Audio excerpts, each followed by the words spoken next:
اگلا سوال ایک بھائی کی طرف سے ہے، وہ پوچھ رہے ہیں کہ علی بھائی نے کم از کم 10 سال دعوت اسلامی میں گزارے ہیں، جی ہاں، پلیز ان سے پوچھ کر بتائیں کہ کیا وجہ ہے کہ ہم لوگوں کو نماز پڑھتے ہوئے کم از کم 20 سال ہو چکے ہیں لیکن ماتھے پر کوئی نشان نہیں پڑ سکا، لیکن دوسری طرف جو بچہ بھی دعوت اسلامی میں جاتا ہے تو کچھ ہی عرصے میں اس کے ماتھے پر سجدے کا نشان نمایاں ہو جاتا ہے جسے ہم محراب بھی کہتے ہیں، آخر اس کی کیا وجہ ہے؟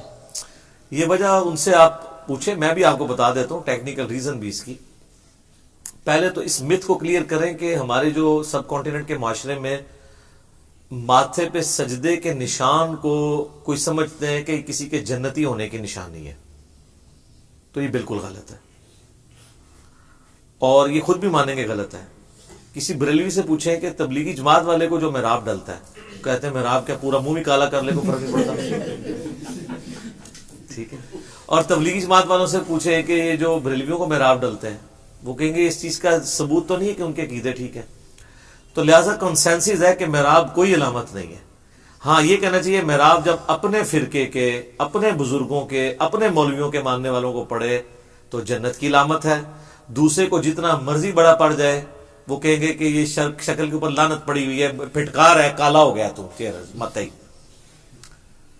قرآن حکیم میں نبی علیہ السلام کے صحابہ کرام علیہم رضوان کے بارے میں یہ چیز آئی ہے، سورۃ الفتح پارہ نمبر 26 میں، اعوذ باللہ من الشیطان الرجیم، بسم اللہ الرحمن الرحیم، محمد الرسول اللہ صلی اللہ علیہ وآلہ وسلم، محمد اللہ کے رسول ہیں، والذین معہ اشداء علی الکفار، اور جو ان کے ساتھی ہیں یعنی آپ کے صحابہ اور اہل بیت، یہ کافروں پہ تو بڑے سخت ہیں، رحماء بینہم، آپس میں رحم دل ہیں، تراہم رکعا سجدا یبتغون فضلا من اللہ ورضوانا، تم انہیں دیکھو گے رکوع اور سجدے کی حالت میں اپنے رب کی رضا جوئی چاہتے ہیں ہر وقت، سیماہم فی وجوہہم من اثر السجود، اور ان کے چہرے پر سجدوں کے آثار نظر آئیں گے، ذالک مثلہم فی التوراۃ ومثلہم فی الانجیل، اور ان کی یہ صفت تورات اور انجیل کے اندر بھی اللہ نے بیان کی تھی نبی علیہ السلام کے جانثار صحابہ کی علیہم رضوان علیہم السلام اجمعین۔ تو اس سے اپلی لیتے ہیں کہ جی ماتھے پر آثار، تو یہ اس آثار سے وہ کہتے ہیں کہ آثار سے مراد ہے کہ فزیکلی نشان، یہ بھی مراد ہو سکتا ہے، اور چہرے پہ آثار، جب ہم کہتے ہیں کہ اس کے چہرے پہ پریشانی کے آثار نظر آ رہے ہیں تو کیا کوئی فزیکلی کوئی اس میں کوئی تیل نکل آتا ہے؟ نہیں، چہرہ لٹکا ہوا ہوتا ہے۔ خوشی کے آثار، جیسے صحابہ کرام کہتے تھے، بخاری مسلم میں حدیث ہے کہ نبی علیہ السلام خوشی میں آپ کا چہرہ جو ہے وہ سورج کی طرح، اور کوئی کہتا ہے تانبے کی طرح، کوئی کہتا ہے تلوار کی طرح چمکتا تھا، ایک ریزیمبلنس کے لیے۔ تو یعنی ان کے اوپر تقوی و پرہیزگاری کا اثر نظر آتا ہے کہ ان کے ماتھے اللہ کے سامنے جھکنے والے ہیں، چاہے وہ نشان نظر آئے یا نہ آئے۔ اور ہر بندے کی جلد الگ ہوتی ہے، بعض لوگوں کی جلد کے اوپر جلدی نشان پڑ جاتا ہے، بعض کے نہیں پڑتا۔ اس نشان کو تو چھوڑ دیں، جو ہم تشہد میں بیٹھتے ہیں تو بائیں پاؤں کے اوپر جو نشان پڑتا ہے وہ تو بہت جلدی پڑ جاتا ہے، اس کی وجہ کیا ہے؟ کیونکہ وہ حصہ زمین کے ساتھ زیادہ دیر لگ کے رہتا ہے ایز کمپیئر ٹو سجدے کے۔ سجدے آپ 10 سال کرتے رہے اور پاؤں جو ہے 6 مہینے کے لیے بھی لگائے نا، نشان پڑ جائے گا، کیونکہ وہ 6 مہینے میں سجدہ تو چھوٹا ہوتا ہے نا، تشہد تو بڑا لمبا ہوتا ہے، وہ زیادہ دیر کے لیے وہ ٹچ رہتا ہے، اور پھر صرف تشہد نہیں، 2 سجدوں کے درمیان جو بیٹھتے ہیں آپ، تو اس کا ٹائم پیریڈ، یہ ٹیکنیکل گفتگو ہے سر، پڑھی لکھی سائنٹیفک گفتگو، جو چیز زیادہ دیر ٹچ کرے گی اس کا نشان جلدی پڑے گا۔ تو یہ جو چھوٹے چھوٹے بچوں کو نشانات پڑے ہیں نا، اس کی وجہ یہ ہے کہ دعوت اسلامی کے اندر یہ ٹرینڈ ہے کہ ہمیں زمین پہ نماز پڑھنی چاہیے، یہ افضل ہے، بات ٹھیک ہے، مٹی پہ پڑھنا افضل ہے، میرے اس کے اوپر کلپ بھی ریکارڈڈ ہے۔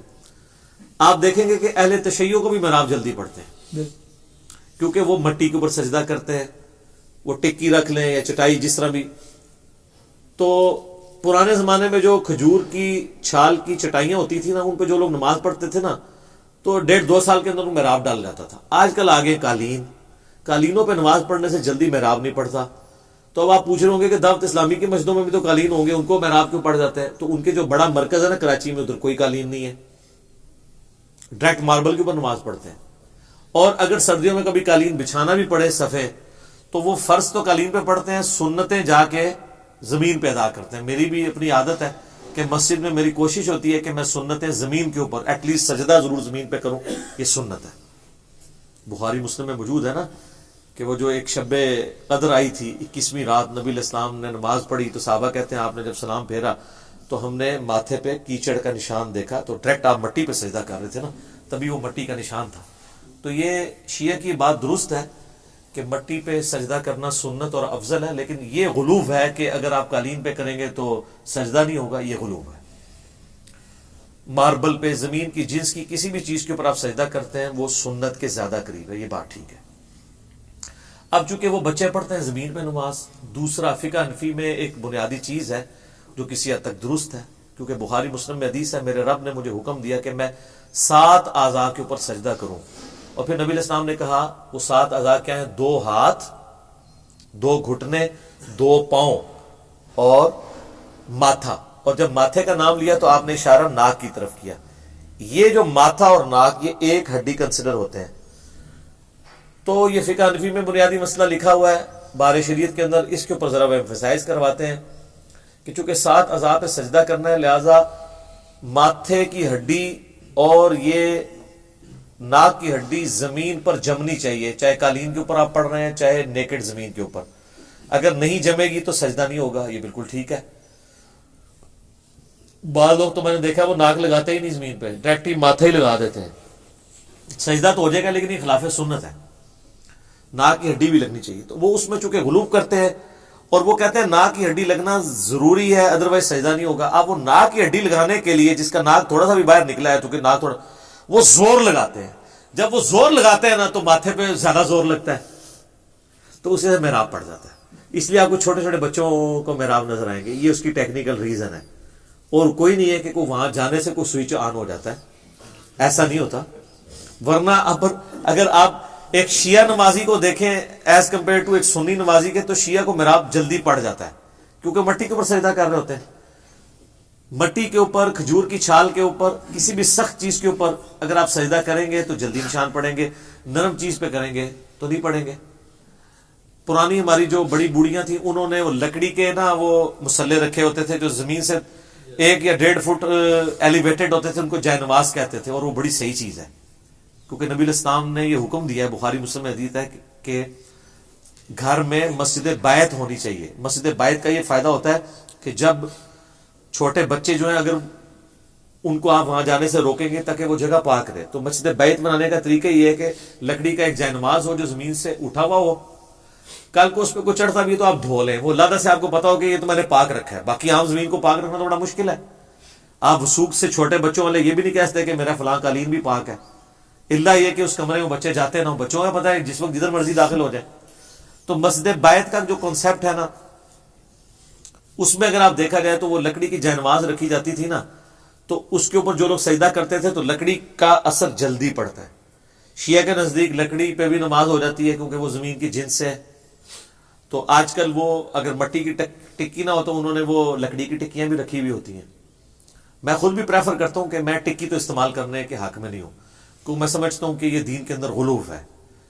اس کی بجائے اگر کسی کو زیادہ شوق ہے تو وہ ایٹ لیسٹ سجدہ گاہ والی جگہ پہ قالین کے اوپر ایک کھجور کی چھال کی چھوٹی چٹائی جو ہے وہ 4 انچ کی یا 5 انچ کی بنوا لے، ٹھیک ہے، یا ماربل کے اوپر ڈائریکٹ نماز پڑھ لے.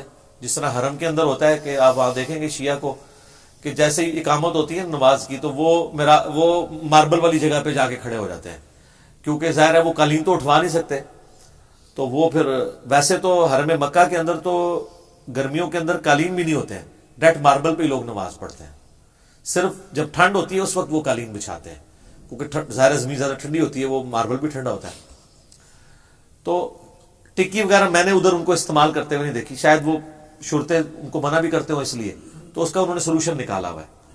تو ماربل والی جگہ آپ کو بہت زیادہ مل جائے گی حرم کے اندر، حرم مکہ میں بھی، حرم مدینہ کے اندر بھی. تو یہ محراب پڑھنے کے پیچھے لاجک یہ ہوتی ہے. آپ بھی سر شوق ہے نا محراب ڈالنے کا تو آپ بھی ذرا کھجور کی ایک چٹائی خرید لیں، ٹھیک ہے، اور آپ جو سنتیں ہیں نا وہ آپ گھر آ کے ادا کرنا شروع کریں. 1 سال بعد محراب نہ پڑے آپ مجھے پکڑ لیجیے گا، سال سے پہلے ہی پڑ جائے گا. لیکن اس محراب کی وجہ سے کوئی ایسا معاملہ نہیں ہونا کہ آپ کے کوئی جنت دوزخ کا فیصلہ ہونا ہے. یہ بات ٹھیک ہے کہ بخاری مسلم میں حدیث ہے, نبی علیہ السلام نے فرمایا کہ میں اپنے امتیوں کو قیامت والے دن پہچان لوں گا. تو صحابہ نے کہا یا رسول اللہ آپ کیسے پہچانیں گے؟ آپ نے فرمایا کہ اگر بہت زیادہ گھوڑے ہوں اور ان میں ایسے گھوڑے ہوں جو چتکبرے ہوں, جن کے کلرز وائٹ اور بلیک مکس ہوں, تو وہ ممتاز ہو کے نظر نہیں آ جائیں گے؟ تو صحابہ نے کہا نظر آئیں گے. تو فرمایا کہ میں اپنے امتیوں کو اعضائے وضو کے چمکنے کی وجہ سے پہچان لوں گا, یعنی جن کے اعضائے وضو چمک رہے ہوں گے وہ میرے امتی ہوں گے. شکر ہے آپ نے اعضائے وضو کہا ہے, اعضائے سجدہ نہیں کہا. تو یعنی وضو جو بندہ کر رہا ہے نا, قیامت والے دن اس کا ماتھا کا پورا چہرہ ہی چمک رہا ہوگا. تو مراب نہ بھی ڈرے, ٹینشن ہی نہیں لینی, وضو کرنے دی برکت نال بھی سب کچھ ہونا ہے. ٹھیک ہے, لیکن اعضائے وضو کا چمکنا بھی اس چیز کی گارنٹی نہیں ہے کہ آپ جنت میں جائیں گے. یہ صرف رسول اللہ کے امتی ہونے کی گارنٹی ہے, کیونکہ پولیس رات کے اوپر چھانٹی ہونی ہے. پولیس رات پہ اللہ تعالیٰ قرآن میں فرماتا ہے نا کہ سورہ الحدید کے اندر, سورہ التحریم کے اندر, کہ وہ منافقین مومنین سے کہیں کہ ہم دنیا میں تمہارے ساتھ ہوتے تھے, نمازیں پڑھتے تھے, سب کچھ تھے, یعنی اوپر پر سے مسلمان تھے. ایون قادیانی وہ بھی کہہ رہے ہوں گے ہم بھی نمازیں پڑھتے تھے, تو ہمیں اپنے نور میں سے دے دو کچھ. عزائے وضو ان کے بھی چمک رہے ہوں گے, لیکن پولیس رات پہ آگے چھانٹی ہو جائے گی. وہاں پھر اسی نے آگے نکلنا ہے جس نے کوئی سونا نہ پیر پکڑا ہوا, بشرطے کہ وہ پیر او ہوئے جس نو قرآن اس پیر کیا گیا, اور وہ ہوتا ہے وقت کا پیغمبر. ٹھیک ہے نا, جو سورہ بنی اسرائیل میں ہے کہ ہم ہر شخص کو اس کے امام کے ساتھ اٹھائیں گے. وہ کہتے ہیں قرآن میں لکھا ہے اماموں کے ساتھ اٹھایا جائے گا. سر قرآن نو یہ پتہ ہی نہیں ہے اس اعتبار سے, جو اللہ تعالیٰ کہتا ہے کہ میرے علم میں تو نہیں ہے زمین و آسمان کے اندر کوئی ہستی جسے میں نے اپنا نائب بنایا ہو. کیا انداز ہے کہنے کا. مراد یہ کہ جب میرے علم میں نہیں ہے تو تم نے کہاں سے گھاڑ لی, یعنی ہے ہی نہیں ہے. جب اللہ کے علم میں نہیں ہے تو وہ چیز ایگزسٹ ہی نہیں کرتی. لہذا قرآن میں انبیاء کے علاوہ کوئی امام ایگزسٹ ہی نہیں کرتا جو امت کا امام ہو. بخاری مسلم میں آتا ہے نا, عبداللہ ابن مسعود کو نبی علیہ السلام نے بلا کے کہا کہ عبداللہ قرآن سناؤ. کہ یا رسول اللہ قرآن آپ پہ نازل ہوا ہے, میں آپ کو سناؤں؟ فرمایا مجھے دوسروں سے سن کے مزہ آتا ہے. تو انہوں نے سورہ نساء پڑھنی شروع کی. پڑھتے پڑھتے سورہ نساء کی آیت نمبر 41 پہ پہنچے کہ وہ وقت کیسا ہوگا کہ جب ہم ہر امت میں سے ایک گواہ کو اٹھائیں گے, اور اے نبی علیہ السلام ہم آپ کو گواہ اٹھائیں گے اپنی امت کے بارے میں. تو آپ نے کہا عبداللہ بس کرو, عبداللہ بس کرو. تو کہتے ہیں میں نبی علیہ السلام کی طرف دیکھا تو آپ کی مبارک آنکھوں سے آنسو جاری تھے کہ مجھے قیامت والے دن اپنی امت کے خلاف گواہی دینی پڑے گی. تو وقت کا جو پیغمبر ہے وہ ایز اے امام قیامت والے دن اٹھایا جائے گا جو اپنی امت کے اوپر گواہی دے گا. اور وہ لوگ بھی جو انبیاء کے بہاف پہ نبیوں کی دعوت ان کی امت تک پہنچاتے ہیں, شہادت علی الناس کرتے ہیں, ان کو بھی اٹھایا جائے گا. بابوں کی دعوت نہیں بلکہ نبی کی دعوت. امام بخاری, امام مسلم یہ بھی شہادت علی الناس کرنے والے امام ہوں گے. لیکن یہ ان اماموں کا یہ مطلب نہیں ہوگا کہ یہ لوگ کہیں گے جو ہمارے پیچھے چلا تھا تو وہ ہم جنت کی گارنٹی دیتے. نہیں سر, وہ جس محمد دا لوکی کلمہ پڑھ دے وہ محمد اور. ٹھیک ہے, تو اڈا امام اور تے قرآن دا امام اور. قرآن کا امام وقت کا پیغمبر ہوتا ہے. ٹھیک ہے, اور ہمارے امام ہیں امام اعظم محمد رسول اللہ صلی اللہ علیہ وآلہ وسلم. باقی جتنے لوگوں کو ہم امام کہتے ہیں وہ والا امام نہیں ہوتا. وہ امام ہوتا ہے لیڈر, کسی فیلڈ کا ایکسپرٹ. جیسے حدیث کی فیلڈ کا ایکسپرٹ امام بخاری, فقہ کے ایکسپرٹ امام ابو حنیفہ, امام شافعی, مالک, احمد بن حنبل. ٹھیک ہے جی. اور جابر حکمران کے سامنے کلمہ حق بلند کرنے کے امام امام حسین علیہ السلام. ٹھیک ہے, کہتے ہیں وہ جی امام حسین نو امام نہ کیا کرو, بو آندی ہے شیعہ دے عقیدے دی. تو جدو ابن تیمیہ نو امام کہندے ادو تہاڈی بو مر جاندی ہے. امام ابن تیمیہ کہندے نا کہ اوتھے کے کہندے نے مولوی یا علامہ ابن تیمیہ, امام ابن تیمیہ کہندے وہاں نہیں بو آتی. ہاں بار بار سانو اوتھے آندی جی تھوڑی جی, ایتھے سانو نہیں آندی. سانو کلیئر ہے کہ ساڈا امام وہ ہے, کیونکہ وجہ یہ ہے کہ انشاءاللہ ہم نے جانا ہے جنت میں انشاءاللہ. اور جنت میں ہم نوجوانوں کے سردار یزید ابن معاویہ ہوگا یا حسین ابن علی اور حسن ابن علی علیہم السلام، تو سر ہم تو ان کو اپنا امام مانتے ہیں، کیونکہ جنت میں تو ہمارا امام انہوں نے ہی ہونا ہے، تو ہم نے دنیا میں ان کو امام مان لیا. آپ بھی مرنے سے پہلے نا، مرنے سے پہلے ہے مسلمان کر لے اس پہ غور. کتابوں کا خدا اور ہے، بابوں کا خدا اور. کتابوں کا امام اور ہے، بابوں کا امام اور.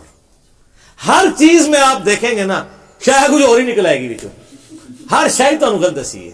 ٹھیک ہے، یہ پوچھو انہوں نے. کہتے ہیں علماء سے پوچھ کے چلے. میں بھی یہ کہتا ہوں کہ علماء کو پوچھو، پوچھ کے نہیں، پوچھو انہوں نے کہ سانو شاید دسی جے. نہ دعائے قنوت صحیح دسی تسی، نہ نماز دا طریقہ صحیح دسیا تسی، نہ قرآن دی توحید صحیح دسی. ٹھیک ہے جی، نہ ختم نبوت صحیح سمجھائی، سب کہانیاں کرائیاں. ٹھیک ہے، اسی تو وہ لوگ کہتے ہیں جناب وہ دیکھو پیو چنگا بھلا سی، ختم تو آندا سی، ہے جی تے پتر گمراہ ہو گئے نا. پتر نہیں گمراہ ہوئے سر، اے وہی پتر نے جڑے نبی علیہ السلام نے ہمارے زمانے چ وہ کہتے سن کہ جناب ابو حذیفہ وہ مسلمان ہو گیا ہے، پیو دا کافر ہی سی. سر تو ہم آپ کے آباء و اجداد کو کافر نہیں کرتے، لیکن ہم یہ ضرور کہتے ہیں کہ وہ اس دین پہ نہیں تھے جو دین اللہ نے کتابوں میں دیا. تو بس نارمل انداز میں جھوم کے بس کہتے ہیں کہ مرنے سے پہلے ہے مسلمان کر لے اس پہ غور. کتابوں کا خدا اور ہے، بابوں کا خدا اور جب تو غور کرے گا پھر کیا ہوگا؟ تیرے اندر سے آواز آئے گی، نہ میں وابی نہ میں بابی، میں ہوں مسلم علمی کتابی. ٹھیک ہو گیا.